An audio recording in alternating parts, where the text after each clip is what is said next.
faneokevitra izay nentin'ny minisym-panjakana Rivo Rakotovao izay fantatra moa fa hisintona andro fitoriana reto mpanao gazety mirahalahy ireto raha toka vonona ny sary makasika an'izay andohainy keo rahantsika. Nanatanteraka fitsidiana teny amin'ny orinasa savonnerie tropicale Thomas Nandriamato Julitienne, ministre ny indostria sy ny fampandrosoana ny sehatra tsy miakina ary ny orinasa madinika ny farany herinandro lasa teo. Tokony atao fitaritra tokoa hoy Andriamato Julitienne ny orinasa savonnerie tropicale izay riarian'ny toe-karena malagasy. Orinasa sady mandeha izy sady misy avenir ho an'ny villageois eto ary ho an'ny Madagasikara. Raha ny zavatra naseho anay tandroany dia mahavelo mpanantenana.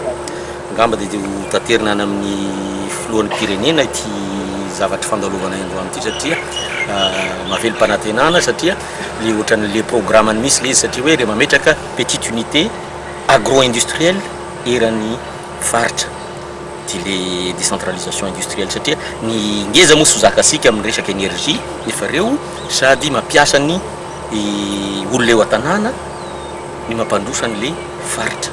Ho fampandrosoana ny sehatra tsy miakina sy ho fampiroboroboana ny orinasa malagasy dia nilaza ny tompony anaikitra ny savonnerie tropicale fa tokony omena vahana ny famatsim-bola ny seha-pamokarana. Ny savonnerie tropicale Thomasina zany dia zay moa mamokatra menaka palmier anatin'ny projet anay zany amin'izao fotoana izao ny extension le orinasa tsy possible fa ny eritreretinay miara-miasa miaraka amina villageois 500 hectares de plantation de palmier à huile ny eritreretinay fiarahamonina fiara-miasa sady famelomana fianakaviana maromaro amin'ity faritra misy anay ity. Io 500 hectares io iarahana miaraka amin'ny ny commune eto toerana satria commune anankiroa Amboditandroa sy Fanandrana miara-miasa miaraka aminay. Anisan'ny zany io le projet hitanay ahafahanay mamokatra bebe koa atria akoatran'izay tsy possible aminay techniquement na